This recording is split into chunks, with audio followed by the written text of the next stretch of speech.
ባንኩ አዲስ መመሪያ ስለማውጣቱ፣ ኢትዮጵያውያኑ ስደተኞች ስለመታሰራቸው፣ ቫይረሱን ሙሉ በሙሉ ለመቆጣጠር ተችሏል ስለመባሉ፣ የአሜሪካ መንግስት ክስ እንደቀረበበት ስለመሰማቱ፣ የማዕድናት ግብይት ከፍተኛውን ዋጋ ስለማስመዝገቡ፣ የአሜሪካና ካናዳ ንትርክ እንደቀጠለ ስለመሆኑ፣ ቻይና በከፍተኛ ወታደራዊ አዛዧ ላይ ምርመራ ስለመጀመሯ፣ ኢራን ለአሜሪካ ማስጠንቀቂያ ስለመስጠቷ፣ የሚኒያፖሊስ ተቃውሞ ስለመቀጠሉ፣ እንዲሁም ካናዳ በከፍተኛ በረዶ ስለመመታቷ፣ እነኚህ ዛሬ ልንነግራችሁ ያሰናዳናቸው ዜናዎች ናቸው።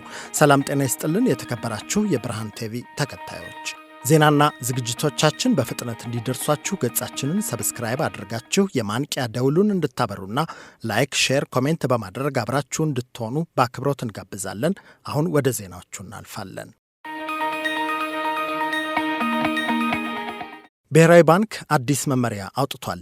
ሁሉም ባንኮች ለተመረጡ የገቢ ዕቃዎች የብድር ሰነድ ወይም ሌተር ኦፍ ክሬዲት ኤልሲ ወይም ሌሎች የክፍያ መንገዶችን ሲፈቅዱ የኢትዮጵያ ጉምሩክ ኮሚሽን የሚያወጣውን ተመን እንዳመላካች ዋጋ እንዲጠቀሙ የኢትዮጵያ ብሔራዊ ባንክ ግዴታ መጣሉን ቲክቫህ ኢትዮጵያ ዘግበዋል።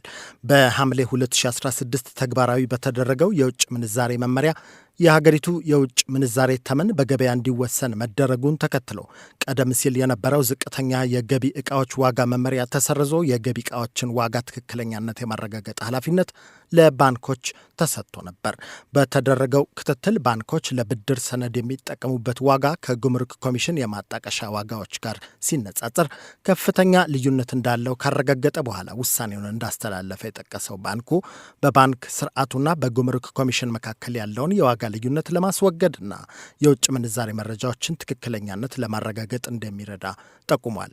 መመሪያው በገበያው ውስጥ የሚታየውን የዋጋ አለመጣጣም ለማስተካከል ያለመ መሆኑ የተነገረለት ሲሆን ከማግሰኞ ጥር 19 ቀን 2018 ጀምሮ ተግባራዊ እንደሚደረግም ተመላክቷል።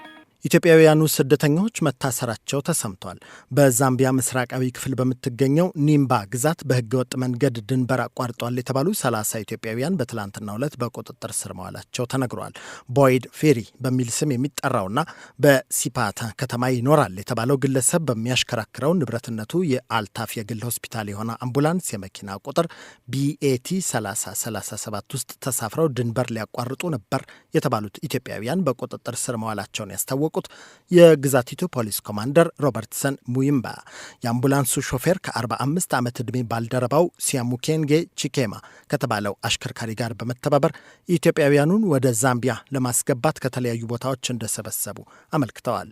ለፖሊስ በሰጡት ቃል ከካቴቴ ግዛት አንድ ታማሚ አምቡላንስ እንደሚያስፈልገው መመሪያ እንደደረሳቸው ያወሱት ሁለቱ አሽከርካሪዎች በአምቡላንሱ ውስጥ 30ዎቹን ኢትዮጵያውያን ህገወጥ ስደተኞች ማሳፈራቸውን ተናግረዋል።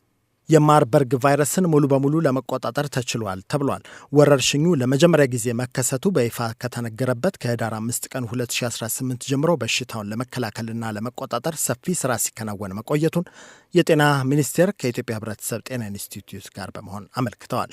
በአጠቃላይ ለ3800 ሰዎች የላቦራቶሪ ምርመራ ተደርጎ ቫይረሱ የተገኘባቸው 14 ሰዎች እንደነበሩ በተጠቆመበት መግለጫ ከታካሚዎቹ መካከል 9ኙ በበሽታው ምክንያት ህይወታቸው ሲያልፍ 5ቱ ደግሞ ተገቢውን ሕክምና አግኝተው ማገገም መቻላቸው ተገልጿል። ወረርሽኙን በአጭር ጊዜ ለመቆጣጠር እንዲቻል የክትትልና ምላሽ ስርዓት ተዘርግቶ ሲሰራ መቆየቱን የገለጸው የጤና ሚኒስቴር በተለይም በመውጫና መግቢያ ኬላዎች ላይ ከ4.8 ሚሊዮን በላይ ለሚሆኑ ተጓዦች የልየታ ምርመራ መደረጉን፣ በተጨማሪም ከ20 ሚሊዮን በላይ አባወራዎችና ማወራዎችን ያካተተ የግንዛቤ ማስጨበጫ ስራ ከፖሊዮ ዘመቻ ጋር ተቀናጅቶ መከናወኑን ጠቁሟል። በሌላ በኩል ከታካሚዎች ጋር ንክኪ የነበራቸው 886 ሰዎች የቅርብ ክትትልና የመከላከያ ሕክምና ተደርጎላቸው ወደ ማህበረሰቡ መቀላቀላቸው ተነግሯል። ለዚህ ስኬት ከፍተኛ አስተዋጽኦ ላበረከቱ የጤና ባለሙያዎች፣ የክልል ጤና ቢሮዎችና ሌሎችም ባለድርሻ አካላት አድናቆትና ምስጋና ተሰጥቷል። የአሜሪካ መንግስት ክስ ቀርቦበታል። ለኢትዮጵያውያን ተሰጥቶ የነበረው ጊዜያዊ ከለላ ማግኘት መብት መቋረጡን ተከትሎ ክስ በተመሰረተበት በአሜሪካ ከ5000 በላይ ዜጎች ስጋት ላይ መሆናቸው ተነግሯል። የፕሬዝዳንት ዶናልድ ትራምፕ አስተዳደር ለኢትዮጵያውያን ጊዜያዊ ከለላ መስጠት ማቆሙን ተከትሎ ከ5000 በላይ ኢትዮጵያውያን ከሀገሪቱ የመባረርና የስራ ፈቃድን የማጣት አደጋ እንደተጋረጠባቸው ያወሳው ሮይተርስ የፕሬዝዳንት ትራምፕ መንግስት በስደተኞች መብት ተሟጋች ድርጅት ክስ እንደተመሰረተበት ዘግቧል። ውሳኔው የኢትዮጵያውያንን የጊዜያዊ ጥበቃ ደረጃ ግምገማ በፖለቲካና በዘረኝነት በመነሳሳት የከለከለ እንጂ ሕግ የበላይነትን ያከበረ አይደለም መባሉን የድርጅቱን ዋና ዳይሬክተር አመሃ ካሳን በዋቢነት የጠቀሰው የሮይተርስ ዘገባ በጊዜያዊ ጥበቃ ደረጃ በትጥቅ ግጭት፣ በተፈጥሮ አደጋ ወይም በሌሎች አስከፊ ሁናቴ የተጎዱ ሀገራት ዜጎች ከሀገር የለመባረር መብትና የስራ ፈቃድ የመስጠት ፕሮግራም እንደሆነም አውስቷል። አፍሪካን ኮሚኒቲስ ቱጌዘር በተባለ ግብረሰናይ ድርጅትና በሶስት ኢትዮጵያውያን ግለሰቦች በቦስተን ፌዴራል ፍርድ ቤት የቀረበው ክስ ውሳኔው ነጭ ባልሆኑ ስደተኞች ላይ ካለው የዘር ጥላቻ የተላለፈ ነው። በተጨማሪም የአሜሪካ የሀገር ውስጥ ደህንነት መስሪያ ቤት ጸሐፊ ክሪስቲ ኖም በኢትዮጵያ ያለውን ነባራዊ እውነታ በተጻረረ መልኩ የ60 ቀናት ቅድመ ማስጠንቀቂያ ብቻ በመስጠት ከለላውን ማቋረጣቸው አግባብ አይደለም በማለት ከሰዋል።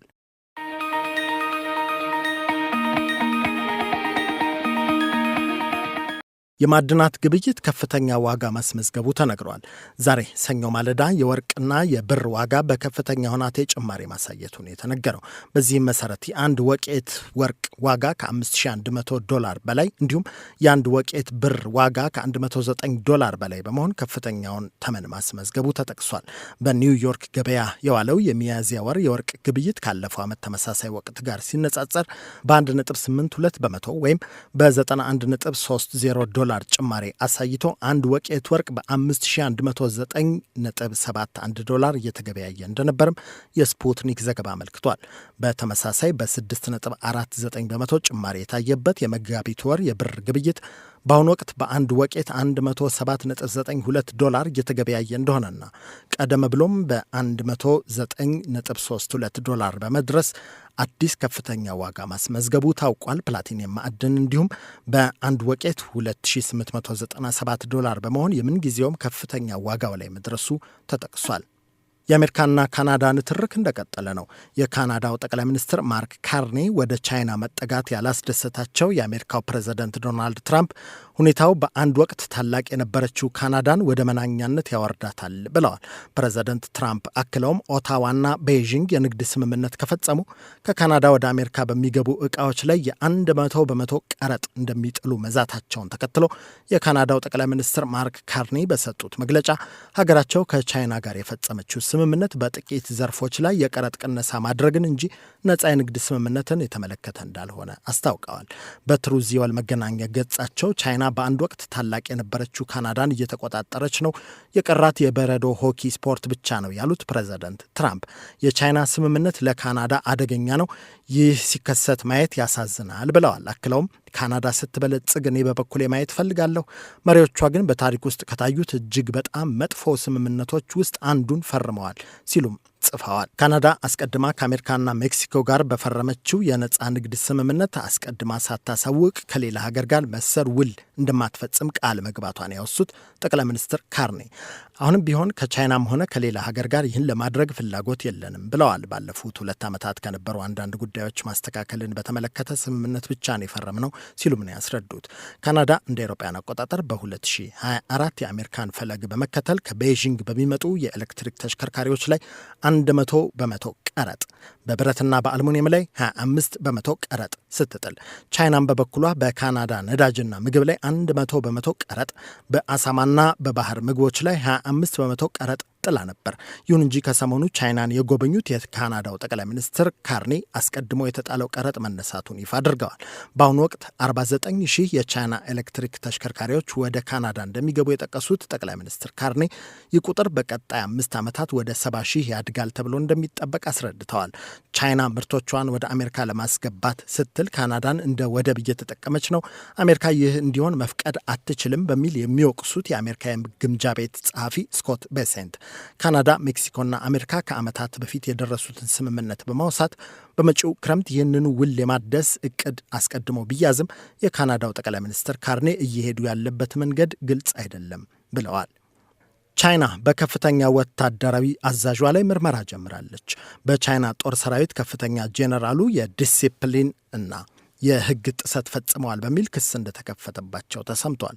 በጉዳዩ ላይ ከሀገሪቱ መከላከያ ሚኒስቴር በኩል የተሰጠ ዝርዝር መረጃ ባይኖርም የፕሬዝደንት ሺ ጂንፒንግ የቅርብ ሰው የሚባሉት ከፍተኛ ወታደራዊ መኮንን ጄኔራል ሊዩ ዤንሌ ምርመራ እንደተከፈተባቸው ያመለከተው ዘገባው ብዙውን ጊዜ ባለስልጣናት የዲሲፕሊን ጥሰት ፈጽመዋል ተብለው የሚከሰሱት በሙስና ሲጠረጠሩ እንደሆነ አመልክቷል። ላለፉት በርካታ ዓመታት ታይቶ በማይታወቅ መልኩ ካለፈው ጥቅምት ወር ወዲህ 9 ባለስልጣናትን ከስልጣን በተሰናበቱባት ቻይና የማዕከላዊ ወታደራዊ ኮሚሽን ምክትል ሊቀመንበር የሆኑት የ75 ዓመቱ ዣንግ ከቻይና ኮሚኒስት ፓርቲ መስራቾች መካከል የአንዱ ግለሰብ ልጅ፣ እርሳቸውም 24 ግለሰቦች የሚመሩት የሀገሪቱ ውሳኔ ሰጪ አካል የሆነው ፖሊት ቢሮ አባል የሀገሪቱ ፕሬዝደንት ሺ ጂንፒንግም የቅርብ ሰው ናቸው ተብሏል። ኢራን ለአሜሪካ ማስጠንቀቂያ ሰጥታለች። በአሜሪካ የሚሰነዘርባትን ማንኛውንም አይነት ጥቃት ለመመከት ጦሯ በተጠንቀቅ ላይ መሆኑንም ገልጻለች። የአሜሪካው ፕሬዝደንት ዶናልድ ትራምፕ አርማዳ በሚል ቅጽል ስም የጠሩት ግዙፍ የጦር መርከቦች ስብስብ ወደ ቀጠናው እየተንቀሳቀሰ መሆኑን መናገራቸውን ተከትሎ አስተያየታቸውን የተጠየቁት ስማቸው ያልተጠቀሰ የኢራን መንግስት ከፍተኛ ባለስልጣን ማንኛውንም አይነት ጥቃት እንደ ጦርነት አዋጅ እንደምትመለከት መናገራቸው ተዘግቧል። ይህንን ተከትሎም የሀገሪቱ ብሔራዊ ጦር በተጠንቀቅ እንዲቆምና በመላ ሀገሪቱ ከፍተኛ ጥበቃ እንዲደረግ ትዕዛዝ መተላለፉ ተሰምቷል። የአሜሪካ የጦር መርከቦች ወደ አካባቢው እያመሩ መሆኑን ባረጋገጡበት መግለጫቸው ምናልባትም ኃይል መጠቀም ላያስፈልገን ይችላል ካሉ በኋላ ፕሬዝደንት ትራምፕ አክለውም ኢራን ሰላማዊ ተቃዋሚዎችን መግደሏን እንድታቆምና የኒውክሌር መርሃ ግብሯን እንድትሰርዝ አስጠንቅቀው ነበር። የሚኒያፖሊስ ተቃውሞ ቀጥሏል። ከስደተኞች ደንብ ጋር ተያይዘው በሚኒሶታዋ ሚኒያፖሊስ ከተማ የተቀሰቀሰው ተቃውሞ በቀናት ልዩነት 2 ሰዎች መገደላቸውን ተከትሎ ተባብሶ ሲቀጥል ፕሬዝደንት ዶናልድ ትራምፕ ያሰማሯቸውን 3000 ያልተሰለጠኑ የጸጥታ ኃይል እንዲያስወጡ የሚኒሶታ ገዢ ቲም ዋልዝ ጠይቀዋል። አሌክስ ፕሪቲ የተባለው ምስጉን የጽኑ ሕክምና ክፍል ነርስ ቅዳሜ ዕለት ከፌዴራል ኃይሎች በተተኮሰ ጥይት መገደሉን ተከትሎ የ37 ዓመቱን አሜሪካዊ ግድያ በመቃወም ትዕይንተ ህዝብ ያደረጉት የከተማዋ ነዋሪዎች አስቀድመው ከጸጥታ ኃይሎች ጋር ግጭት ውስጥ ቢገቡም ወደ ኋላ የተደረጉት ተቃውሞዎች ግን ሰላማዊ ሆነው መቀጠላቸውን መገናኛ ብዙሃን አመልክተዋል። ሟቹን ግለሰብ የሚዘክሩ መታሰቢያዎች በተደረጉበት ሰላማዊ ሰልፎች ፕሬዝደንት ትራምፕ ያሰማሩትን ኃይል እንዲያስወጡ ጥሪ ያቀረቡት የከተማይቱ አስተዳዳሪ ቲም ዋልዝ እኛ በሰላም እናምናለን፣ ተጨማሪ ሰው ከመግደላቸው በፊት ፕሬዝደንቱ ኃይላቸውን ማስወጣት እንዳለባቸው እናምናለን ብለዋል። የሚኒሶታ ባለስልጣናት በግዛቲቱ የሚካሄደው የፋይናንስ ማጭበርበር ምርመራ ጋር በተያያዘ የወንጀል ሽፋን ሰጥተዋል ሲሉ የሚከሱት የፕሬዝደንቱን ከፍተኛ ባለስልጣናት የሚኒሶታውን አስተዳዳሪ ሁከት ፈጣሪ ሲሉ ከሰዋል። በመጨረሻም ወቅታዊው የቶሮንቶ አየር በታሪክ አስቸጋሪው ነው ተብሏል። በካናዳ ቶሮንቶ በዕለተ እሁድ የጣለው በረዶ በከተማዋ ታሪክ ከፍተኛ ተብሎ መመዝገቡን የዜና ምንጮች ጠቅሰዋል።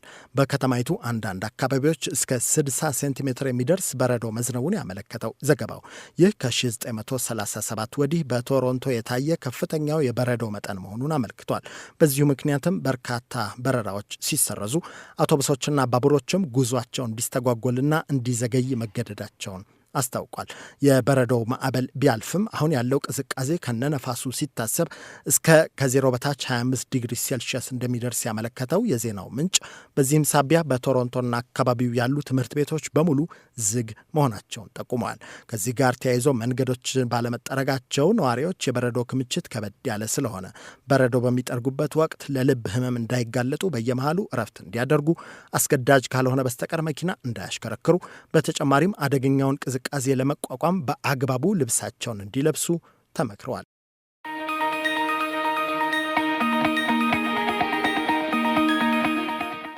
የካናዳ ቶሮንቶ አየር በታሪክ አስቸጋሪው ስለመባሉ፣ ባንኩ አዲስ መመሪያ ስለማውጣቱ፣ ኢትዮጵያውያኑ ስደተኞች ስለመታሰራቸው፣ ቫይረሱን ሙሉ ለሙሉ ለመቆጣጠር ተችሏል ስለመባሉ፣ የአሜሪካ መንግስት ክስ እንደቀረበበት ስለመሰማቱ፣ የማዕድናት ግብይት ከፍተኛውን ዋጋ ስለማስመዝገቡ፣ የአሜሪካና ካናዳ ንትርክ እንደቀጠለ ስለመሆኑ፣ ቻይና በከፍተኛ ወታደራዊ አዛዧ ላይ ምርመራ ስለመጀመሯ፣ ኢራን ለአሜሪካ ማስጠንቀቂያ ስለመስጠቷ፣ የሚኒያፖሊስ ተቃውሞ ስለመቀጠሉ ከብርሃን ቲቪ እነኚህን ዜናዎች ነገርናችሁ።